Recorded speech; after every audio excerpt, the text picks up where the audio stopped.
Michelle Malkin's here. Hey, Michelle Malkin. You're over in Colorado where the president was. Were you at the rally? I certainly was not. I stayed as far away as possible, Brian. Yeah. Well, what about the ACLU? Even the ACLU, you know, everybody, the reason the president was out in Colorado is because there's probably going to be a vote in the Senate next week. But with the background checks and some other things, even the ACLU is not on board because, you know, one thing could lead to another, could lead to a national registry.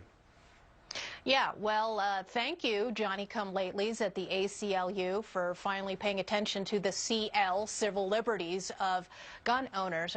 You know, the privacy rights of Second Amendment activists have been threatened for quite a while now, as many of these meddling newspapers have taken it upon themselves to try and turn concealed carry license holders into moving targets for criminals by advertising their addresses in public on the front pages. And now here comes the ACLU finally to acknowledge that the universal background and registration scheme that Harry Reid and Dianne Feinstein and the gun grabbers in the Senate have been pushing actually do pose legitimate, real privacy concerns about how they would amass that information and how purportedly the government would make sure that it's not being abused. They said, in fact, I think that's the phrase they used in an exclusive interview with the Daily Caller. Chris Calabrese, who's a lobbyist for the ACLU, said that those concerns were, quote unquote, significant. Yeah, he did say that. And then a lot of talk's been out in Colorado where they passed some pretty stringent gun laws. Also in Connecticut, there's a congresswoman out there, Diana DeGette, who had this to say about ammunition, I believe, and magazines. And some people were saying that she doesn't really have a huge knowledge base to draw from. Listen to this.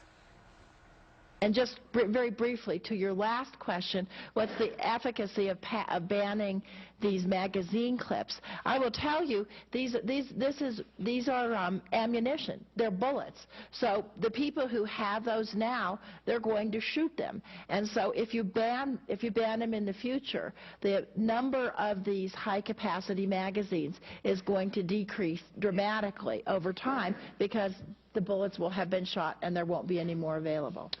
That is extraordinary that a member of Congress who is sponsoring the federal bill on magazine capacity thinks that doesn't know that a magazine is reloadable. Once you shoot them, you can put some more bullets in there. It's appalling. It is a gap a minute with all of these diarrhea of the mouth Democrats here in Colorado. And you'll remember that this is really just the latest of the gaffes by these gun-grabbing Democrats. And it underscores a point that Second Amendment activists have been making since this whole orgy of gun control laws have sprouted up, which is that these people don't know what the heck they're talking about. And she piled gaffe upon gaffe, which she tried to clarify in these remarks about the ammo magazine ban here in Colorado, that she really was talking about clips, which of course are reusable as well. They load the bullets into the magazines. She also brought there was a Q&A portion. Somebody put up their hand and say, listen, if I have a house, I want to be able to protect myself should an intruder come in. What should I do if you take my gun away? Listen to the exchange. Good news for you. You live in Denver. The DPD would be there within minutes. You might be dead anyway. So we'll do here in the... You might be dead anyway. Great. The hubris, the contempt that she showed for this elderly man who had concerns about self-defense and the privacy in his own home. She basically rubbed people who believe in self-defense their noses in their faces. And of course the reason why so many people, I think there was this huge outburst of laughter when she talked about DPD being there in minutes, is that there's actually been quite a controversy in Denver about response times. And again, this is something that Second Amendment activists and gun owners have been trying to underscore in this debate and try and bring it back to reality.